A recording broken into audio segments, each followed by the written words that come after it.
প্রতিটা নেতা কর্মীর সাথে তার হৃদয়ের সম্পর্ক, জাতীয়তাবাদী সম্পর্ক, উন্নয়নের সম্পর্ক, কর্মী বান্ধব সম্পর্ক, ব্যক্তিগত পর্যায়ে সম্পর্ক। সেই নেতার মনোনয়ন আমরা আমাদের প্রিয় নেতা জনাব তারেক রহমানের কাছ থেকে আমরা চাই। এই আসন শহীদ জিয়াউর রহমান এই আসনকে বিএনপির আসন হিসাবে, তার নিজের আসন হিসাবে ঘোষণা দিয়েছিলেন।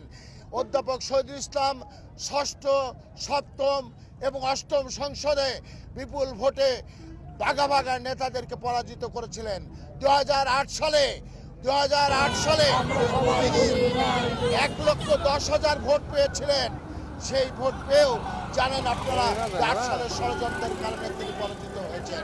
সেই প্রিয় নেতা, যে নেতা বিগত 2001 থেকে 2006 পর্যন্ত আমাদের সাবেক প্রধানমন্ত্রী বেগম খালেদা জিয়ার নেতৃত্বে এই ভেড়ামারা মিরপুরে প্রায় 1200 কোটি টাকার উন্নয়ন করেছে, সেই নেতা তাকে বাদ দিয়ে আজকে যাকে মনোনয়ন দেওয়া হয়েছে, এইটা আমাদের ভেড়ামারা মিরপুরের প্রতিটি নেতা কর্মী সমর্থক আজকে ক্ষুব্ধ হয়েছে এবং তারা কোনো অবস্থাতেই এই নেতাকে আগামী দিনে আমাদের প্রিয় নেতা তারেক রহমানকে উপহার দেওয়ার মতো সুযোগ নেই। আমরা কেন্দ্রের কাছে লাগাতার কর্মসূচি দিয়ে আমাদের দাবি জানাচ্ছি। আমাদের প্রিয় নেতা তারেক রহমান, আমাদের স্থায়ী কমিটির সম্মানিত সদস্যবৃন্দের কাছে আমরা রাজপথে নেমে নারী, পুরুষ, শিশু, যুবক প্রত্যেকেই দাবি জানাচ্ছি। ইনশাল্লাহ অবশ্যই তার কাছে সে দাবি পৌঁছাচ্ছে। অবশ্যই আমরা আশাবাদী যে আমাদের নেতা তারেক রহমান এবং স্ট্যান্ডিং কমিটি আমাদের এই দাবি তারা বিবেচনা করছে এবং আগামী দিনে সুখকর একটা সংবাদ ইনশাল্লাহ আসবে, এটা আমরা বিশ্বাস করি। গত কয়েকদিন আগে বাহাদুরপুর ইউনিয়নে গিয়েছিলেন উনি একটা প্রোগ্রামে। সেই প্রোগ্রামে যাওয়ার পরে ফ্যাসিবাদের দোসর মরহুম আব্দুর রাজ্জাক চেয়ারম্যান সাহেবের কবরটা জিয়ারত করতেই পারেন, তাতে আপত্তি নাই, কিন্তু সেখানে বিএনপির প্রতিষ্ঠাতা সভাপতি যারা বানার চেয়ারম্যান সাহেবের কবরটা জিয়ারত হয়নি। সেখানে প্রতিষ্ঠাতা সাধারণ সম্পাদক লাল মিয়া মেম্বারের কবরটা জিয়ারত হয়নি। সেখানে প্রতিষ্ঠাতা নেতা আবুল মেম্বার সাহেবের কবরটা জিয়ারত হয়নি। শহীদ আবুল কাশেমের কবরটা জিয়ারত হয়নি। সেখানে ওয়াজেদ আলী টুকুর কবরটা জিয়ারত হয়নি। যদি উনি দলের কর্মী বান্ধব নেতা হতেন, আন্দোলনের নেতা হতেন, তাহলে এটা আজকে তার অজানা কিছু ছিল না। আমরা কখনোই বলি নাই যে আমরা বিএনপি করি না। আমরা আজকে 47 বছর বিএনপি করি। আমরা ধানের শীষের লোক, আমরা ধানের শীষ প্রতীকের লোক। আমরা বলেছি অধ্যাপক শহীদুল ইসলামকে মনোনয়ন দেওয়া মানে শতভাগ নিশ্চিত এমপি হওয়া। আমরা তারেক রহমানকে এমপি উপহার দিতে পারবো।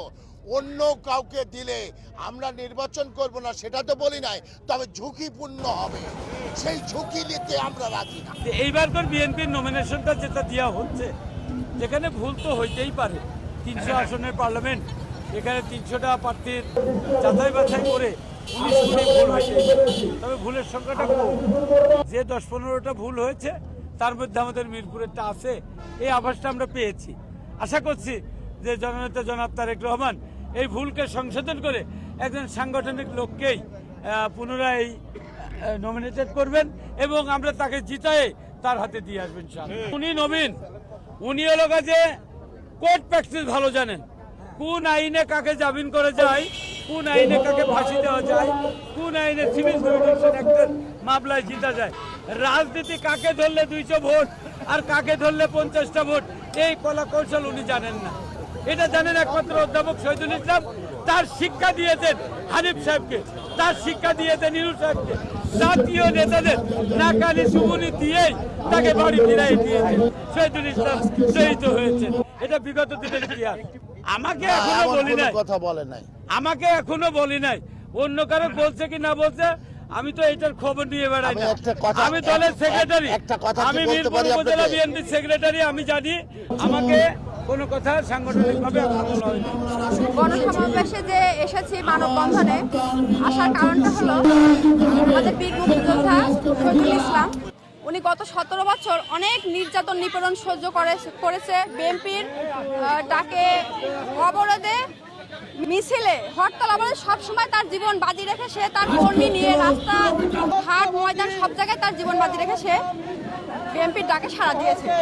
এবং দেখেন আপনার আমাদের যে মনোনয়নটা যাকে দেওয়া হয়েছে রাগিব চৌধুরী, আসলে সে আমাদের বিএনপির কেন্দ্রীয় যে কার্যালয় থাকে, মানে এক একটা অফিস থাকে, আদৌ সে প্রত্যেকটা চেনে নাকি আমার ধারণার বাইরে। হয়তো বা আমার বয়সটা অনেক অল্প, তারপরও আমি পড়াশোনা এখনো চলছে, সে পড়াশোনার ক্ষেত্রে বলছে হয়তো বা সে চেনে না। কিন্তু আপনারা আমাদের অভিভাবক শহীদুল ইসলামকে যা জিজ্ঞাসা করবেন, সে মিরপুর, ঢেরামারা উপজেলা এবং কুষ্টিয়া, খুলনা আনাচে কোনাচে সে চেনে। সে গরিব মানুষ, বড় লোক, কোনো ভেদাভেদ নেই, সবার সাথে সে মিশে যায়। এবং দেখেন আমাদের যে মনোনয়নের দাবিটা, সেটা হলো আমরা এখানে এসেছি যে আমাদের শহীদুল ইসলাম খুলনা বিভাগে কুষ্টিয়া জেলার তার কোনো বিকল্প নেই। তাকে যদি মনোনয়নটা আমাদের ভারপ্রাপ্ত চেয়ারম্যান তারেক রহমান দেয়, মানে বিবেক বিবেচনা করে, যে মানে মনোনয়নটা বিবেচনা করার পরে যদি আমাদের শহীদুল ইসলামকে দেওয়া হয়, তাহলে আশা করি আমরা কুষ্টিয়া 2 নম্বর আসন বিএনপিকে উপহার দিতে পারবো। আজকের দিনে আপনারা দেখছেন বন্ধন যেটা শুরু হয়েছে, আপনারা বাইপাস থেকে চলে গিয়েছে লালন সেতু পর্যন্ত, আমাদের মহিলারা রাস্তায় নেমে পড়েছে। আজকের দিনে অধ্যাপক শহীদুল ইসলামকে যে নমিনেশন দেওয়া হয়নি, এই নমিনেশনের পক্ষে আমরা নারীরা আজকে রাস্তায় নেমে গেছি। আজকে দেখছেন নারীরা নেমে গেছে রাস্তায়, এরা কিন্তু ভাড়া করে আনা হয়নি ভাই, এরা কিন্তু মনের টানে প্রাণের টানে অধ্যাপক লালন সেতু থেকে এই যে রাস্তায় আমরা মানববন্ধন করছি, আমরা শহীদুল ইসলামের জন্য নমিনেশন চাচ্ছি, আমরা বারবার চাচ্ছি, বারবার রাস্তায় আসছি। আমাদের অসুখ হয়ে গেছে, ভোট চাইতে চাইতে আমরা ভোট তৈরি করছি। শহীদুল ইসলাম ছাড়া মিরপুর, ভেড়ামারা কাউকে ভোট দিব না, কাউকে ভোট দিব না, শহীদুল ইসলামকে ভোট দিব। শহীদুল ইসলামকে চাই, মরে গেল শহীদুল ইসলামের ভোট দিতে হবে। তারিক জিয়া এইটা করতে আসে কেন? লন্ডন বৈশা থেকে সে, হ্যাঁ, তারিক জিয়ার কাছে অনুরোধ করি, হাত ধরি, পাও ধরি, শহীদুল ইসলামের নমিনেশন দেয়, আল্লাহর কাছে দয়া করিয়া নমিনেশন চাই, আমরা চাই।